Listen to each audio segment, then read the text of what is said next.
Assalamualaikum warahmatullahi wabarakatuh. Perkenalkan, nama saya Veronica Susanti, NPM 719212734. Baik, dalam video kali ini saya akan mencoba mengulas kembali materi selama 6 pertemuan kemarin. Baik, untuk mengefisiensi waktu, langsung saja. Stelsel pajak. Stelsel pajak itu merupakan sistem pemungutan pajak yang digunakan untuk menghitung besarnya pajak yang harus dibayarkan oleh wajib pajak. Stelsel pajak itu dibagi menjadi 3, ada stelsel nyata atau real, stelsel anggapan, dan stelsel campuran. Nah, untuk asas pemungutan pajak, asas pemungutan pajak yang kerap digunakan dijadikan pedoman di dunia itu ada 3, ada asas tempat tinggal, asas kebangsaan, dan asas sumber. Sedangkan yang digunakan di Indonesia itu ada 7 pedoman asas pemungutan pajak. Yang pertama ada asas finansial, ekonomis, yuridis, umum, kebangsaan, sumber, dan wilayah. Sistem pemungutan pajak ini merupakan sebuah mekanisme yang digunakan untuk menghitung besarnya pajak yang harus dibayar wajib pajak ke negara. Di Indonesia berlaku 3 sistem pemungutan pajak. Yang pertama ada self assessment system, yang kedua ada official assessment system, yang ketiga itu ada withholding assessment system. Untuk hambatan pemungutan pajak itu ada 2, ada perlawanan pasif dan ada perlawanan aktif. Kita beralih ke hak dan kewajiban wajib pajak. Secara garis besar, hak dan kewajiban wajib pajak itu antara lain hak wajib pajak terdiri dari hak atas kelebihan pajak, hak dalam pemeriksaan, hak untuk mengajukan keberatan atau banding ataupun peninjauan kembali atas hasil pemeriksaan, hak dijaga kerahasiaan data wajib pajak, dan hak-hak lainnya.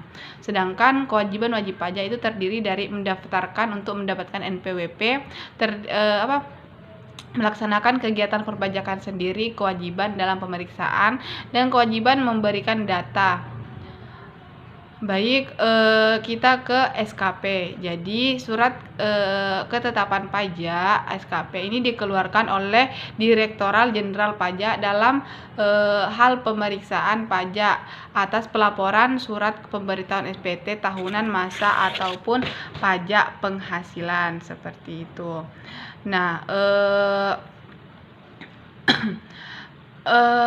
Mengenai SKP ini diatur dalam Undang-Undang Nomor 6 Tahun 1983 tentang Ketentuan Umum dan Tata Cara Perpajakan, seperti itu. Lalu dilakukan perubahan aturan yang tertuang dalam Undang-Undang Nomor 28 Tahun 2007.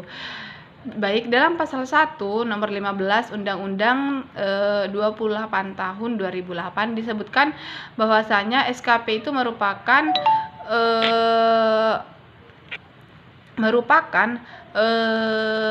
surat ketetapan pajak kurang bayar SKPKB, surat ketetapan pajak kurang bayar tambahan SKPKBT, surat ketetapan pajak nihil SKPN, dan surat ketetapan pajak lebih bayar SKPLB.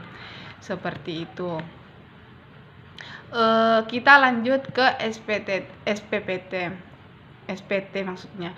Jadi SPT itu merupakan laporan pajak yang disampaikan kepada pemerintah Indonesia melalui Direktorat Jenderal Pajak. Ketentuan mengenai SPT diatur dalam Undang-Undang Nomor 28 Tahun 2007 tentang Ketentuan Umum dan Tata Cara Perpajakan. Untuk fungsi SPT sendiri itu ada 3, melaporkan pelunasan atau pembayaran pajak yang sudah dilakukan baik secara personal maupun melalui pemotongan penghasilan dari perusahaan dalam jangka waktu 1 tahun, melaporkan harta benda yang dimiliki di luar penghasilan tetap dari pekerjaan utama, dan melaporkan penghasilan lainnya yang termasuk ke dalam kategori objek pajak maupun bukan objek pajak. Jenis SPT itu ada 2, ada jenis SPT tahunan dan SPT masa. Untuk tempat penyetoran itu dapat dilakukan di kantor pos atau bank persepsi yang telah ditunjuk dengan menggunakan SSP. Untuk sedangkan tempat pelaporan itu bisa di kantor pajak domisili atau lokasi si wajib pajak sendiri, seperti itu. Untuk yang terlambat bayar atau setor itu akan dikenai sanksi administrasi bunga 2% per bulan sebulan. Jadi maksimum itu 24 bulan atau 2 tahun. Untuk yang terlambat lapor itu akan dikenai sanksi administrasi denda sebesar SPT massa 50.000 per SPT, sedangkan SPT tahunan itu 100.000 per SPT, seperti itu. Baik, kita beralih ke banding pajak. Jadi banding pajak itu merupakan upaya hukum yang dilakukan apabila si wajib pajak ini merasa tidak puas atau tidak sependapat dengan hasil surat ketetapan pajak. Proses banding pajak ini memang baru dapat dilakukan apabila wajib pajak merasa tidak puas atas hasil pemeriksaan wajib pajak yang diikuti terbitnya suatu surat ketetapan pajak tentang pajak terutang, jadi kurang bayar, lebih bayar, ataupun nihil.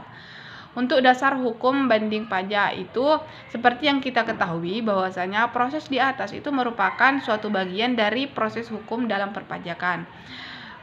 Untuk undang-undang yang menaunginya itu Undang-Undang Nomor 14 Tahun 2002 tentang Pengadilan Pajak. Sementara itu, proses hukumnya meliputi keberatan, banding, hingga peninjauan kembali. Untuk dalam mengajukan banding pajak itu ada syarat-syaratnya. Itu ada beberapa syarat. Itu mungkin teman-teman sekalian bisa searching di Google apa saja syarat-syarat yang harus kita siapkan dalam pengajuan surat banding, seperti itu.